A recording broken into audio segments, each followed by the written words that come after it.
იცრე რა იყო გეგმა, ეს იციან მხოლოდ ორგანიზატორებმა და ბუნებრივია რომ არსებობს რაღაც საკითხები, რაღაც დეტალები, რომელთა შესახებ ინფორმაცია ჰქონდათ მხოლოდ მათ. ამიტომ ძალიან მნიშვნელოვანია და ყველასათვის საინტერესო, თუ კი მურთაზ ოდელავა, ბატონი პაატა, ეს ორგანიზატორები იტყვიან უფრო მეც იმის შესახებ, რა ჭორებით ვრცელდება დღეს. იგივე ლილუაშვილთან დაკავშირებით, ვიღაც რესურსიან ხალხთან დაკავშირებით, რომელზეც მურთაზმა თქვა, რომ არენდოთ რესურსიან ხალხს, ენდეთ თქვენაერ გულანთებულ ადამიანებს. ნებისმიერ შემთხვევაში ეს გამოსვლა იყო თავისუფლებისათვის ბრძოლის ეპიზოდი. მე ასეთ პოლიტიკურ შეფასებას ვაძლევ ამას და თავისუფლებისათვის ბრძოლაში არ არის მხოლოდ გამარჯვებები. არის ღალატიც, არის შეცდომებიც და არის მარცხიც. მიუხედავად ამისა, აი თავარი დეფინიცია, რომ ეს ხალხი იბრძოდა საქართველოს თავისუფლებისათვის, საქართველოს უკეთეს ხვალინდელი დღისთვის, მე მგონი კითხვის ნიშნის ქვეშ არ დგას. რა იყო სხვა მოცემულობები, ვინ უღალატა ამ საქმეს, ხო, ეს არის სრულიად სხვა კომპეტენციის საკითხი და კიდევ ერთხელ ვამბობ, ალბათ მურთაზი და სხვები ისაუბრებენ ამის შესახებ. ახლა რაც შეეხება ძალადობრივ რევოლუციას, პირდაპირ უნდა ვთქვათ, რომ ძალადობრივ რევოლუციაზე თავის შვილიშვილებთან ერთად არ მიდიან, თავის შვილებთან ერთად არ მიდიან და ჩვენ ნახეთ, რომ არამხოლოდ უამრავი ხალხი, რომელიც ბავშვებთან ერთად იყო გამოსული იმ დღეს აქციაზე, თვით პაატა ბურჭულაძეც, მურთაზ ზოდელავაც იყვნენ გამოსულები თავის შვილებთან ერთად. ამიტომ არის სრული ნონსენსი, სრული აბსურდი ის, რომ იქ რაღაცა ძალადობრივი რევოლუცია იგეგმებოდა. იმ შესანიშნავმა სიუჟეტმა, რომელზეც თქვენ ახლა უკვე ისაუბრეთ, წინა თქმაში ფარდა ახადა იმ გარემოებასაც, რომ ხელისუფლება პირდაპირ უბიძგებდა იმას, რომ დახატულიყო რაღაც ძალადობრივი სცენარი, თითქოს ვიღაცა მღობეები გადაანგრია, თითქოს ვიღაცას უნდოდა ეს იარაღის საწყობების პარალელურად აჩვენებენ ხალხის ამ მოძრაობას. ერთადერთი არის სურვილი, რომ აი ამ მოძრაობას, რომელსაც ასაზრდოებს მხოლოდ საქართველოს სურვილი და რასაც ქართველი ხალხი უკვე 1 წელია ეწევა ამ ბრძოლას, ხო, ამას ჩირქად მოსხონ თითქოს და არიან მოძალადეები, ტერორისტები, იარაღის საწყობების შემნახავები და ასე შემდეგ.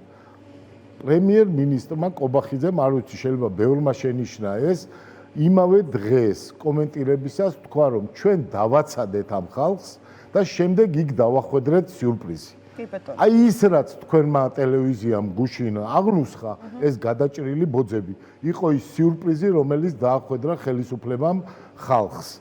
ესე იგი, მიიყვანა იქ, არ შეუშალა არანაირი პრევენცია არ მოახდინა და თუ დანაშაული ხდებოდა, ხო? ვამბობენ, რომ მოუწოდეს იქ მოედანზე და დაიწყო დანაშაულის განხორციელება. მაშინ გზად ხომ უნდა შეეჩერებინათ ეს ხალხი. მოხდა პირიქით, იქ იყო ჩასაფრებული სპეცრაზმი, გარეთ დასანახად თითქოს მხოლოდ რამდენიმე პოლიციელი და ეს ღობეებიც გადაჭრილი. რეალურად საკუთარ ხალხს დაუგეს ხაფანგი და საკუთარი ხალხისადმი გააგრძელეს ის, რასაც აკეთებენ კიდევაც. ეს არის შურისძიება იმის გამო, რომ ეს ხალხი 100,000-ობით ადამიანი საქართველოში არ ეგუება თავისუფლების დაკარგვას, არ ეგუება ევროპულ გეზზე უარის თქმას და წინააღმდეგი არის რუსეთის და აზიური დესპოტიებისკენ წასვლის. კი ბატონო, ერთი რამე და კითხოთ, აი ეს ღობის საკითხი თქვენ როგორ ფიქრობთ, რა შეცვლიდა ამ ამბავში? არ ვიცი, თუნდაც არ ყოფილიყო როგორც არის ვარაუდი შესაძლოა გადაჭრილი თუ გადახერხილი თუ მავთულებით დამაგრებული და რა ვიცი, აი 4 წამში კი არ ჩამონგრეულიყო 20 წუთში დაუშვათ უფრო ხნიანი დაჭერილია და მიწოლის შემდეგ პრეზიდენტის ადმინისტრაციის ეზოში შევიდა. სხვა დაჭერილები აქ არ არსებობენ გარდა თვით ორგანიზატორებისა. ყველა ადამიანი ამიტომ არის დაჭერილი. იმღობეს ვერაფინ და ვერაფერი ვერ წააქცევს. თქვენი მე მესმის, რომ თქვენ ბატონო გზა არ ხართ ორგანიზატორები, ბუნებრივია და არც იცით ეს გეგმის შესახებ, მაგრამ აი, როდესაც აანონსდება, რომ უნდა გადავინაცვლოთ ახლა ათონელის რეზიდენციასთან და ჩავიბაროთ პრეზიდენტის ადმინისტრაციის და რეზიდენციის გასაღები, რა შინაარსი შეიძლება ქონოდა მაშინ ამას თუ არა? ანუ როგორ უნდა მომხდარიყო მაშინ რაღაცა აი მე მესმის, მაგრამ აი თქვენს ლოგიკას მინდა რომ გავყვე. მათ ქონდათ განცდა, რომ რობოკოპების თუ სპეცდანიშნულების რაზმების გარკვეული წარმომადგენლები გადავიდოდნენ ხალხის მხარეს და მე ვფიქრობ, ასეთი განვითარების იმედი ჰქონდათ მათ.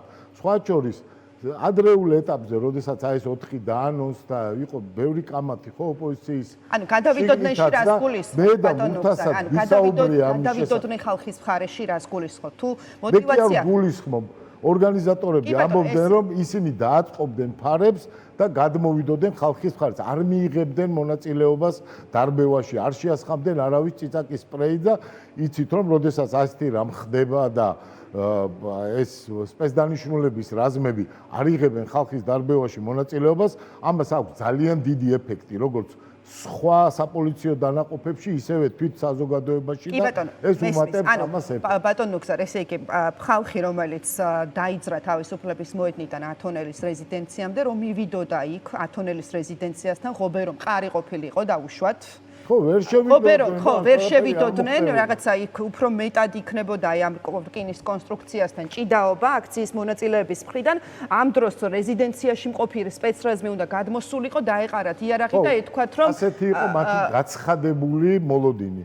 ორგანიზატორების გაცხადებული მოლოდინი, მაგრამ იზღობენ რომ პირველი ღობის რყევას ხო არ ვხედავთ ჩვენ საქართველოში, ისევ როგორც მთელ მსოფლიოში. კი ბატონო, ბევრჯერ გვინახავს პარლამენტმანაც, კი ბატონო, ვერასდროს ვერავინ ვერ შედიოდა და იყო ეს მთელი ამბავი და ეხლა უბრალოდ გადაწყვიტეს ეს რომ აი ეს ყოფილიყო ძალადობრივი, რომ ვიღაცა შეიჭრა პრეზიდენტს, რომ შემდეგ გაემართლებინათ ის არნახული რეპრესიები, რომელიც მოუწყეს ადამიანებს. ეხლა ვისაც უნახავს პარიზის შარშანდელი და შარშანწინდელი გამოსვლები, იმან იცის რომ აი ამ ღობის ჯაჯგურს საერთოდ რევოლუციასთან ახლოსაც არ გაუვლია, მით უმეტეს ძალადობრივ რევოლუციასთან. ხელისუფლება თვით გახდა შემოქმედი აი ამ სპეციალური ხაფანგის შექმნის, რათა მონაწილეებს გაუსწოროს ანგარიში. ეს არის ისეთი სიმდაბლე, ისეთი პოლიტიკური არარაობის გამოვლინება, რომ აი ძალიან ძნელი არის, ძნელად წარმოსადგენია, რომ რომელიმე ხელისუფლება იკადრებს ამას. მაგრამ ივანიშვილის ხელისუფლებამ ეს გააკეთა და ნუ ეხლა მე მგონი ყველასათვის ცხადი არის, რომ ხელისუფლება არა პრევენციით იყო დაინტერესებული ამ დღეს, არამედ სწორედაც დაინტერესებული იყო იმიტომ, რაც შეიძლება მეტი ადამიანი დაეშინებინა ტერორის ატმოსფერო გაემეფებინა ქვეყანაში. გამოვიდა თუ არა ეს არის მთავარი საკითხი, მე ვფიქრობ, რომ მთავარი პოლიტიკური იდეა, მთავარი ნაციონალური, ეროვნული იდეა არის ცოცხალი, იმან რომ ეს ადამიანები დაიჭირეს, არ შეცვალა ის გარემოება, რომ საქართველოს არ უნდა აიათოლების ირანში, საქართველოს არ უნდა ჩინეთის კომუნისტური პარტიის ცივილიზაციური არჩევანი. ჩვენი ცივილიზაციური არჩევანი არის ევროპა და სხვა შორის ნიშანდობლივი იყო ევროპული საზოგადოების, ევროპელი ლიდერების, მათ შორის ევროკავშირის წარმომადგენლობის გამოხმაურება. მათ თქვეს, რომ ორივე მხრიდან ძალადობა არის დაუშვებელი და მაგრამ ამავე დროს ძალიან მკაფიოდ ისაუბრეს იმ დღის სხვა მთავარ მოვლენაზე, რომ საერთოდ არ შედგა ეს არჩევნები საქართველოში. იცით რა არის, ხანდახან ხდება ხოლმე, რომ რაღაც ცალკეულ დეტალში გამოიხატება, პროეცირდება მთელი არსი იმ ვითარების, რაც არის ქვეყანაში. მე მინდა ერთ რამეს დავაკვირდეთ. გახსოვთ, რომ პოლიტპატიმრებად გამოგვიცხადეს ჩვენ ჩახალიანი, შკრილნიკოვი და გეორქიანი, რომელიც იყვნენ საქართველოს დეზინტეგრაციის მომხრეები, რუსეთის ნომრიანი აგენტები, ქვეყნის ეროვნული ინტერესების წინააღმდეგ წასული ხალხი. გვეუბნებოდნენ, რომ ესენი არიან პოლიტპატიმრები და ზარზე იმით გამოუშვეს მერე ეს პოლიტპატიმრები. აი თუ მაშინ იმ ხელისუფლებას დაკავებული ყავდა ეს ხალხი, ჩახალიანები, დღეს ივანიშვილის მთავრობის და ყობახიძის მთავრობის პატიმრები არიან სოფლიო ბანი პაატა ბურჭულაძე, აკადემიკოსი გიორგი ჩახუნაშვილი და პოეტი ზვიად რატიანი. მე ვფიქრობ, რომ აი ეს პოზიცია ყველაფერს სრულიად ცხადად. ახლა ვინ რას ებრძვის? ერთი მხარე ებრძვის ქვეყნის ევროპეიზაციას და მეორე მხარე იყო, რომელიც ეწინააღმდეგებოდა ჩვენ ქვეყნის დეზინტეგრაციას, რასაც სიმბოლოდ ედგა ვაჰანგან ჩახალიანი. ხო, ექიმ ჩახუნაშვილთან დაკავშირებით გირაოს საფუძველზე მოხდა მისი გათავისუფლება, ეს შევახსენოთ მაყურებელს. ბატონო გზაიცი რა მინდა გკითხოთ, აი თქვენი კოალიცია თავიდანვე სკეპტიკურად უყურებდა აი ამ დაანონსებული რევოლუციის საკითხს. ხო, ჩვენ გვინახავს თქვენ კოალიციაში შემავალი პოლიტიკური პარტიების განცხადებები ამასთან დაკავშირებით. მიუხედავად იმისა, რომ მურთაზოდელავა არის თქვენი პარტიის და ჩემი პირადი მეგობარი. კი ბატონო, წევრი ის მაინც რაღაცა პარტიისგან დისტანცირებულად მოქმედებდა ამ ამბავში. აი თქვენი სკეპტიციზმი რაზე იყო დაფუძნებული? წეგან დავიწყე ამაზე ლაპარაკი და ეხლა განვაგრძობ, როდესაც დაანონსდა პირველად ეს 4 რიცხვი, ჩვენ რა თქმა უნდა გქონდა საუბრები ამასთან დაკავშირებით, მათ შორის მე და მურთასაც გქონდა ძალიან ბევრი საუბარი. ბატონ პატასთანაც მქონია ამის შესახებ საუბარი. არსებობდა რიგი გარემოებები, რომელიც ტოვებდა ძალიან დიდ ბუნდოვანებას იმასთან დაკავშირებით, აი იმ სიტყვებთან დაკავშირებით. 4-ში ვიწყებთ და 4-შივე სრულდება. როდესაც ისმებოდა კითხვა, რა შეიძლება ყოფილიყო, ხო, ამას რაღაც საფუძველი უნდა გქონდეს, ამაზე პასუხები არ არსებობდა. იყო ზოგადი საუბარი იმაზე, რომ თვით ხელისუფლებაში არის აემხელა კრიზისი, გახსოვთ ამბობდნენ, რომ ბატონი ხაბეიშვილი ფლობს ინფორმაციას, წინასწარ თუ რა მოხდება, რომელ მინისტრს გადააყენებენ, ამ შემდეგ. ჩემი მოსაზრებით ეს იყო სახელისუფლებო ლეგენდა, რომლითაც ყვებავდნენ მთელ ქართულ საზოგადოებას და რომლითაც ყვებავდნენ შესაძლოა ორგანიზატორებთაც, რომ არის ისეთი დაპირისპირება ხელისუფლების შიგნით, რომ ძალიან ბევრი ადამიანი, ძალიან ბევრი პოლიტიკური ლიდერი, მათ შორის სპეცდანიშნულების ჯგუფები, ამ შემდეგ და ამ შემდეგ უკვე წკიპზე არიან, მზად არიან, რომ გადმოვიდნენ აი ამ მხარეს. და აი ამაზე როცა საუბრობდით, იყო სკეპსისი გამოთქმული, პირადად ჩემს მიერაც იყო სკეპსისი გამოთქმული, რომ ეს შეიძლება სავსებით არ შეესაბამებოდეს სინამდვილეს. სოფლიო ისტორია მიცის უამრავი მაგალითი, როგორ თვითონაც გეგმავდნენ ხანდახან ფსევდო ამბოხებებს ხელისუფლები, რათა მერე ჩაეხშოთ ეს და გაევრცელებინათ ტერორი იმაში. აი ეს იყო ერთ-ერთი მთავარი მიზეზი. ჩვენ ძალიან მეგობრულად ჩამოვართვით ერთმანეთს ხელი.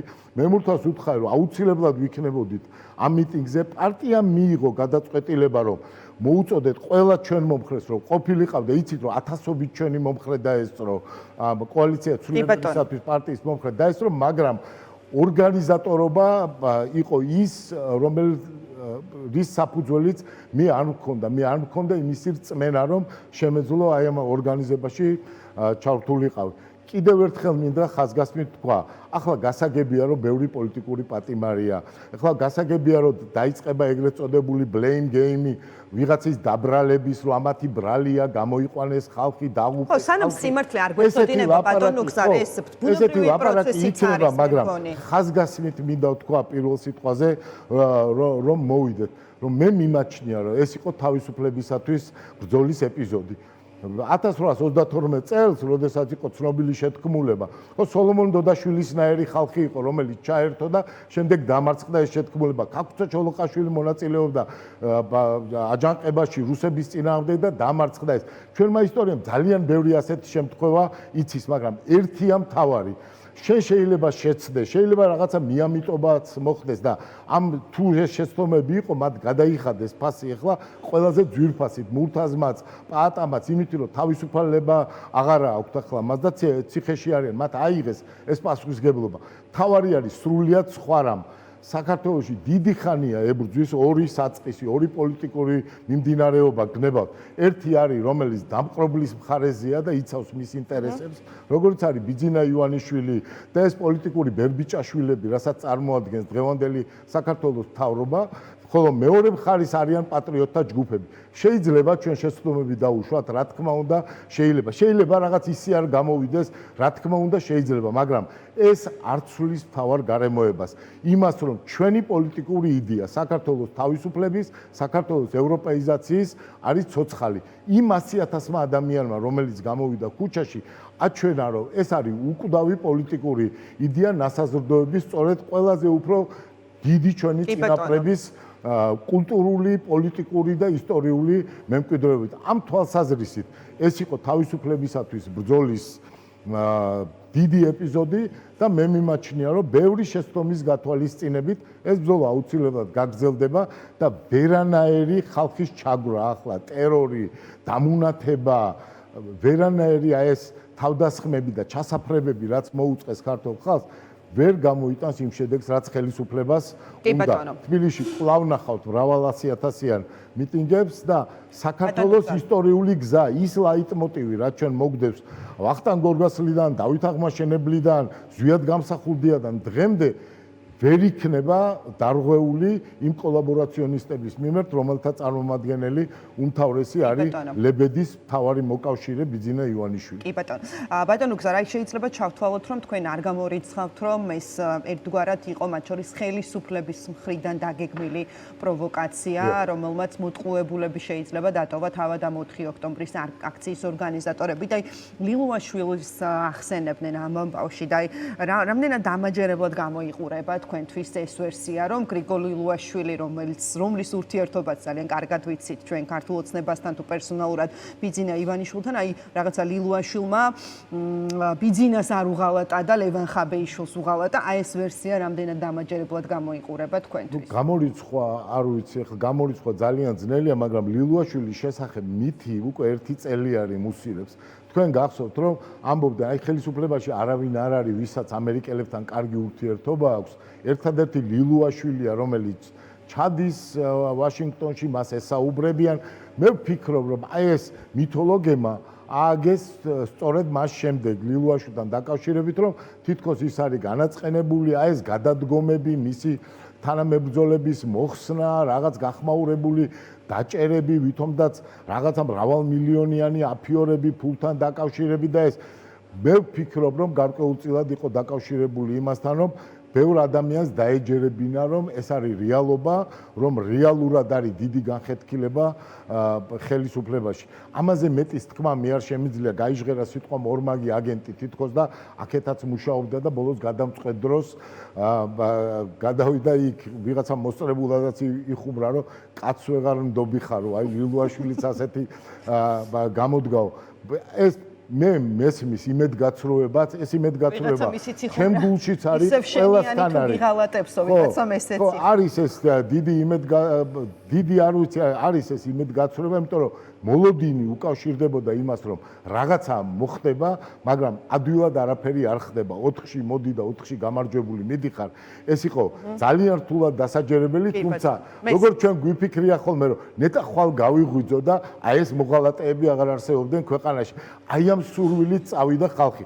ეს იყო გულწრფელი, პატრიოტი, აღტაცებული ხალხის წასვლა. თუმცა როგორც ჩანს, ბევრი რამ არ იყო ისე გათვლილი, როგორც საჭიროა. მაინც ხაზგასმით მინდა ვთქვა, რომ ეს იყო თავისუფლებისათვის ბრძოლის ეპიზოდი. ილაპარაკებენ ორგანიზატორები, თუ ისინი საჭიროდ ჩათვლიან, ბევრ ამას ახდიან ფარდას, ჩემთვის ერთი რამ არის დღესავით ნათელი. არ უნდა გავჩერდეთ, წინ უნდა ვიაროთ და გამარჯვება არის გარდაუვალი. კი ბატონო, და მაყურებელს კიდევ ერთხელ ვეტყვი, რა ინფორმაციაც არსებობს, სავარაუდოდ 4 შაბათს მურთაზ ოდელავა წერილის სახით გაასაჯაროვებს ინფორმაციას უფრო დეტალურად რა მოხდა 4 ოქტომბერთან დაკავშირებით და ასევე დამეთანხმებით ალბათ ბატონ ნუგზა, რომ ის ადამიანთა საკმაოდ დიდი ნაწილი, რომელიც 4 ოქტომბერს იყო გარეთ გასული, საერთოდ არ იყო რევოლუციის განწყობით და მოლოდინით. მე ვიცნობ ასეთ ადამიანებს და უფრო მეტიც ის დღეც გვაჩვენებდა, რომ როდესაც დაანონსდა ათონელზე ჩასვლა, აქციაზე მდგომი უდიდესი ადამიანების ნაწილი საერთოდ არც დაძრულა ათონელის რეზიდენციისკენ და ნუ ნაწილმა საერთოდ ვერ გაიგო ეს კიდევ რაღაცა ორგანიზების და შეუიარაღებელი თვალითაც იყო შესამჩნევი, იმიტომ რომ პრაქტიკულად ყველა დარჩა რუსთაველის გამზირზე. ამიტომ ეს არის ტყუილი, ვერ დაასაბუთებენ ამ ძალადობრივ და თან ბავშვებიან რევოლუციას. ამიტომ მიხვდა მთელი ქართველი ხალხი, მიხვდა დასავლეთით, რომ ეს ასე არ არის. თუ რამე აერთიანებდა იმ ხალხს, იყო ის, რომ საქართველოს აღარ აპირებს რუსულ ჭაობში დაბრუნებას. მე დავწერე კიდეც გალაქტიონის ერთი ცნობილი სტრიქონია. ჩვენ რა თქმა უნდა არ ვართ რუსები.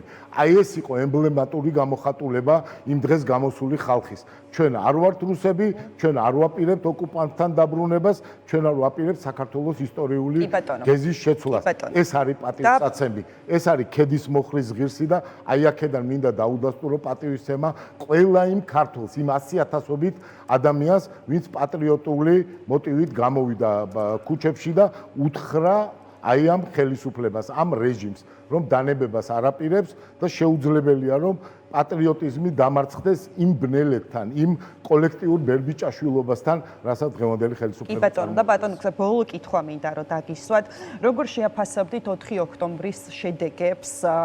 რეალობა არის ის, რომ იმაზე უფრო მეტი პოლიტიკური პატიმარი ყავს, ვიდრე ჩვენ 4 ოქტომბერს ყავდა.